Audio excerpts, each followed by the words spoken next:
Assalamualaikum warahmatullahi wabarakatuh. Halo guys, kembali lagi bersama saya Bobby Herian. Nih hari apa ya? Saya lupa ingat. Mungkin hari ke-10 puasa kita ya. Ada mungkin ya. Nih sekarang nih adalah hari Senin ya, Senin. Saya lupa nih dari hari berapa gitu kan. Karena ya penting kita kan jalannya aja gitu ya. Jangan sampai tinggal puasanya, lalu sholat fardu wajib, sholat tarawih gitu kan, witir dan lain-lain sebagainya gitu. Bekerja selalu gitu kan, cari nafkah. Ya cari nafkah dalam artian dakwah gitu kan. Dan banyak orang juga salah ini guys, salah persepsi. Jadi dikira cari nafkah tuh hanya sebatas dagang, lalu apalagi namanya, ya kerja-kerja yang langsung menghasilkan gitu. Padahal ada banyak kerja di luar sana yang kita tuh nggak langsung dapat uangnya gitu kan. Jadi ada kerja yang dapatnya instan, ada yang dapatnya untuk jangka panjang atau long term gitu kan. Jadi ya apapun yang Anda kerjakan ya nikmati aja gitu. Dan asal itu kebaikan, lakukan saja gitu kan. Nah, tema hari ini adalah saya mau bahas lah tentang selalu bersyukur gitu. Nah, jadi apa ya? Ini kita tuh guys, kalau melihat suatu kebaikan ya, kita tuh harus selalu merasa nggak puas itu. Jadi kita harus selalu merasa cemburu atau tidak puas kalau kita melihat kebaikan. Misalnya ada orang lain memberi sedekah, kita cemburu tuh, itu boleh. Iri ya. Jadi kita ingin juga sih orang itu gitu, itu boleh. Tapi untuk masalah kehidupan ya, dalam artian kita apa yang kita miliki, apa yang kita punya, apa yang kita rasakan, kita selalu bersyukur gitu ya kan. Nah ini kan saya akan membawa ke diri saya gitu kan. Sebagai bahan refleksi, mungkin anda punya permasalahan yang berbeda gitu, punya kendala hidup yang berbeda dengan saya gitu kan. Jadi kita yang penting masing-masing kita harus bersyukur atas apapun yang kita miliki, apapun yang kita hadapi, apapun yang kita alami sekarang ini kan. Baik ya, apa yang dia hati dan apa yang ada di yang secara fisik kita alami gitu. Nah, seperti saya ya, saya gini guys ya. Saya selalu berusaha untuk mendoakan ya orang-orang yang ya menurut saya salah di mata saya gitu kan, karena mungkin tiap orang beda-beda itu ya. Jadi tiap orang beda-beda, mungkin menurut mereka saya salah gitu. Nah saya juga kalau bisa berharap didoakan gitu kan. Kalau bisa saya ada satu kesalahan itu kan saya juga berusaha untuk selalu berharap dan berdoa tuh semoga mereka kalau mereka salah, mereka supaya tidak lagi buat kesalahan yang sama gitu. Karena kan memang kita tahu ya, manusia itu biasa buat salah dan tiap orang tuh beda-beda pandangannya. Bahkan yang dengan syariat pun itu ada beda pandangan gitu kan. Nah, jadi gini guys, saya selalu mau hidup saya dengan bersyukur. Jadi gini, saya berusaha ya gini, prinsip saya jelas itu. Saya berusaha untuk hidup sederhana gitu. Hidup sederhana apa adanya gitu. Saya nggak berusaha untuk tidak foya-foya gitu. Kenapa? Karena kita kan punya tanggung jawab gitu, tanggung jawab pada diri sendiri, apalagi bagi yang sudah keluarga ya, punya anak istri, itu Anda harus tanggung jawab gitu kan. Jadi dalam artian jangan sampai jatuh miskin gitu guys. Jangan sampai jatuh miskin. Jadi kalau saya pakai prinsip semut ya, Anda lihat seperti semut itu ya. Semut itu dia selalu bekerja keras dan dia tuh menimbun guys makanan gitu di sarangnya gitu. Padahal kalau orang bilang itu mubazir, enggak gitu. Selama kan makanannya nggak busuk gitu kan. Nah, kalau kita kan kita kumpulkan uang gitu. Nah kalau uang kan nggak busuk tuh guys. Nah jadi mubazir itu adalah ketika kita kumpulkan makanan atau apapun itu yang menjadi busuk, itu baru mubazir. Tapi kalau kita kumpulkan seperti semut tadi ya untuk masa depan, misalnya kayak semut tadi itu misalnya dia bersiap untuk musim dingin gitu kan. Jadi orang yang nggak bisa melihat jauh ke depan, dia akan menilai si semut ini akan melakukan suatu hal sia-sia gitu. Kenapa sih semut ini numpuk makanan gitu kan? Padahal itu makanan perlu banyak untuk mereka gitu kan, karena kita tahu badan semut itu kan kecil gitu kan. Dan dia lihat coba, dia ambil makanan itu luar biasa banyak guys gitu kan, ditumpuk sarang itu. Kalau orang tidak memandang masa depan ya, yang hanya hidup hari ini, mereka kan tidak tahu makna kenapa semut melakukan itu gitu. Nah gini guys ya, kalau kita bawa ke manusia ya, kita nih ya, kadang-kadang ada orang yang, kalau saya bisa jelas, saya berusaha supaya tidak jatuh miskin gitu. Kenapa? Karena kemiskinan itu akan membawa kepada kekufuran gitu guys ya. Gini, gak semua orang imannya kuat guys, gak semua orang iman kuat ya, gak semua orang imannya kuat gitu. Dan termasuk saya juga meskipun saya sering mengalami fase di mana saya tuh harus bukan karena keadaan ya, memang saya masa di saya tuh seperti itu gitu. Jadi itu sambil juga belajar empati agar kita punya empati pada yang lain, pada fakir miskin dan segala macamnya. Jadi saya kadang-kadang meskipun saya mampu, tapi saya kadang-kadang menempatkan diri saya di posisi itu gitu. Saya kan untuk melatih juga rasa empati gitu kan.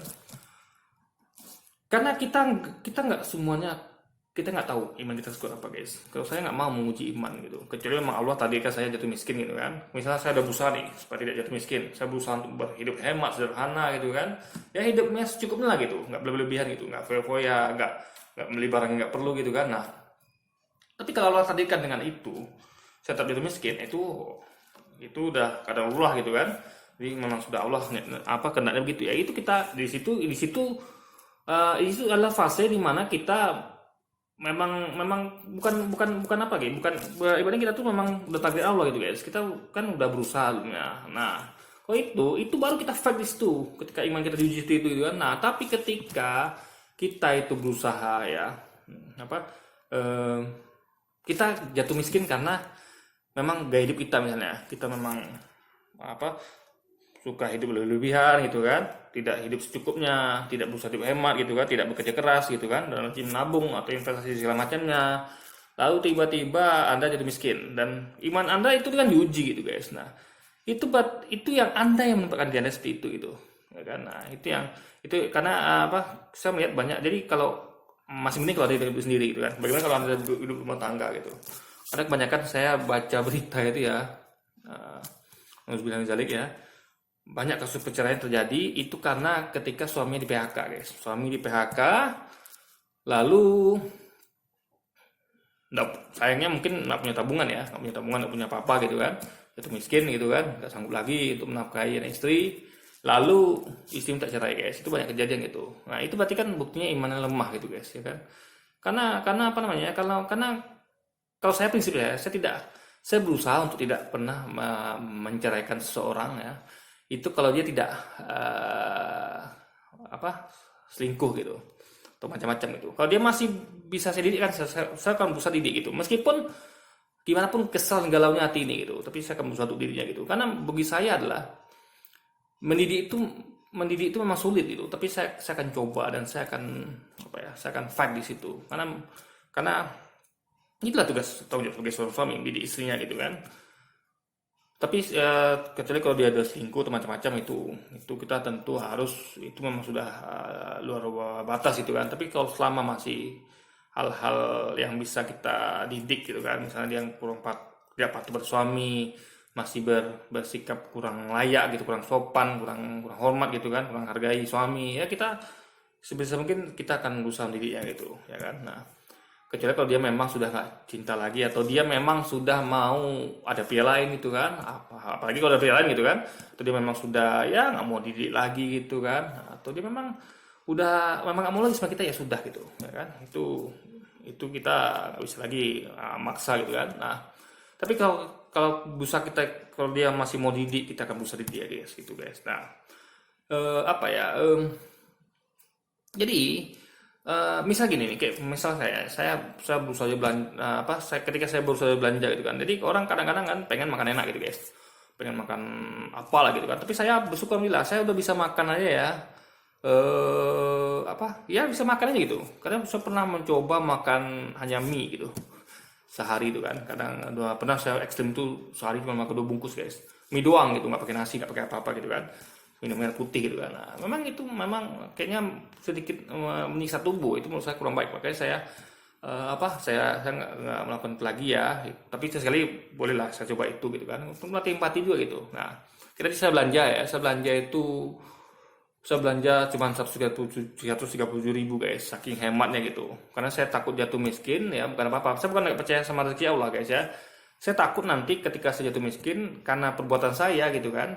Memang semua tadi Allah gitu, tapi kan ada yang karena perbuatan kita juga gitu. Nah saya berusaha agar iman saya tidak jebol gitu guys, karena kalau kita jatuh miskin kan bisa jatuh kepada kufuran gitu. Saya takut iman saya nggak kuat itu, maka saya berusaha gimana pun berhemat agar nanti saya tetap bisa survive ke depannya gitu ya kan. Nah jadi saya berbelanja nih 137 ribu, saya beli telur 1 papan gitu kan, isi 30 butir, lalu beli Indomie gitu kan, yang satu kardus isi 40 bungkus itu cuma 35.000. Telurnya berapa dia saya lupa ya, 42.000 atau 45.000 guys satu papan itu. Lalu saya beli juga gula gitu guys untuk menahan lapar di sela-sela jam makan gitu kan. Karena kita tahu lah kan, karena bulan puasanya saya makan 2 kali guys. Jadi saya makan pas buka dan pas sahur gitu. Saya beli gula 2 kilo dan teh ya, satu kotak, satu bungkus kopi gitu. Itu apa? Ya karena saya kan kerja di depan apa namanya?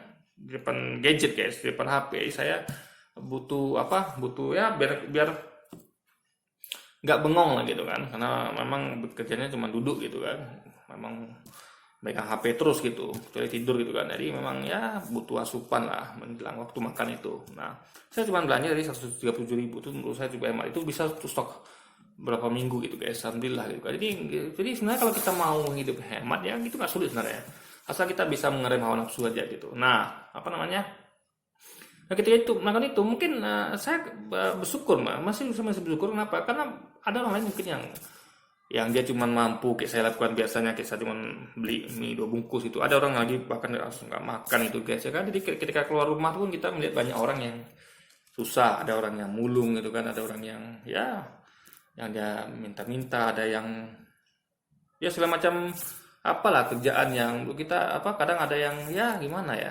menyedihkan itu kondisinya gitu. Jadi kita masih lebih baik meskipun kita cuma makan mie pakai telur gitu, pakai nasi, alhamdulillah gitu ya kan, kita syukuri aja gitu. Atau misalnya kayak misalnya anda punya istri yang misalnya ya patuh pada anda, ya syukuri aja gitu ya kan, anda masih bisa mendidik dia gitu ya kan. Orang mungkin ada punya istri yang memang sudah bisa dididik lagi gitu kan, lalu dia istrinya sudah ada pria lain atau bahkan sudah cerai gitu kan. Nah, anda masih beruntung, masih ada harapan gitu. Jadi selalu syukuri apa yang ada gitu kan. Toh masih bisa ada coba didik gitu kan, meskipun susah gitu, tapi ya nikmati aja gitu ya, syukuri aja gitu kan. Ada orang lagi bahkan belum punya pasangan gitu kan, ada orang yang bahkan kayak mungkin anda masih masih urusan rumah tangga, anda masih campuri mertua gitu kan, tapi masih syukuri aja gitu. Mungkin ada orang lain yang lebih parah daripada anda nasibnya gitu, yang sampai saya juga dengar banyak itu kan, orang tuanya sampai sampai ngatur-ngatur suami itu guys. Sekarang kan suaminya sudah nggak ada harganya lagi gitu. Saya masih mending lah, belum sampai ke tahap itu gitu kan, meskipun mungkin udah ada agak menjurus gitu kan, tapi ya sudah syukuri aja gitu. Yang bisa kita lakukan adalah, yang harus dilakukan adalah selalu doakan agar orang-orang yang kita anggap menyimpang ya atau salah itu semoga diberi Allah hidayah gitu kan. Nah, kita tetap menjalankan prinsip kita gitu. Kalau kita anggap, karena kita kan kita baik gitu, kita baik, kita berusaha menjaga kejujuran gitu kan ya. Kalau menurut kita ada yang kurang gitu ya, kita syukuri aja gitu ya kan. Dan kita doakan semoga mereka diberi kebaikan, diberi hidayah gitu, dan ya semoga apa yang kita lakukan ini tidak terus-menerus dianggap salah gitu guys. Karena hanya Allah yang tahu hati kita gitu kan. Allah yang tahu niat baik kita gitu. Manusia tuh nggak punya kemampuan untuk menelisik jauh dalam hati manusia. Mereka cuma bisa melihat zahirnya saja gitu. Oh, si Anu tuh kenapa begitu? Si Anu tuh kenapa begitu gitu kan? Mereka nggak tahu sebenarnya kenapa dia itu begitu gitu. Nah, itu hanya Allah yang tahu. Sama anda anggap itu baik, lakukan saja gitu guys, ya kan? Karena niat kita kan karena lillahi ta'ala gitu. Biarlah manusia memandang apapun itu, yang penting kita mau yang terbaik di hadapan Allah gitu, bukan terbaik di hadapan manusia gitu kan. Nah, jadi ya mungkin sekian dulu video kita kali ini ya. Intinya adalah selalu bersyukur guys ya. Doakan orang-orang semua yang ada nampak apapun itu depan anda. Kayak saya jumpa pakai miskin, saya doakan ya. Atau tetangga saya doakan depan rumah itu kan. Bisa ada om itu tetangga depan rumah saya, om itu jualan makanan burger gitu. Saya selalu doa, ya Allah semoga om itu dikasih rezeki ya Allah ya. Semoga keluarganya bahagia, dikasih rezeki juga gitu kan. Jadi saya selalu doakan itu, bahkan tetangga di depan rumah saya sendiri gitu guys kan, atau misalnya siapapun itu ya, kita kalau nampak keburukan atau mereka lagi susah ya, kita doakan supaya mereka mendapatkan kebaikan dan mereka mendapatkan rezeki yang melimpah gitu kan. karena yang doa senjata kaum muslimin cuma doa guys ya. Jadi kita selalu niat yang baik ya, berbuat baik dan selalu bersyukur, dan juga jangan lupa mendoakan orang-orang yang kita lihat guys ya, agar mereka mendapat kebaikan dan hidayah dan juga rezeki yang melimpah gitu, agar mereka juga selamat di dunia dan akhirat gitu. Oke. Jadi mungkin sekian dulu video kita kali ini nih guys. Selamat berbuka puasa ya bagi saudara-saudara saya yang kaum muslimin dan muslimat dimanapun berada ya. Semoga puasa kita penuh bulan Ramadan ini, dan juga puasa kita puasa yang sempurna, yang baik lah gitu, yang kita berusaha untuk puasa kita tuh sebaik-baiknya gitu kan, berbuat yang terbaik selama bulan puasa ini gitu kan. Oke, jadi mungkin sekian dulu video kita kali ini. Sampai jumpa lagi di video-video selanjutnya. Wassalamualaikum warahmatullahi wabarakatuh.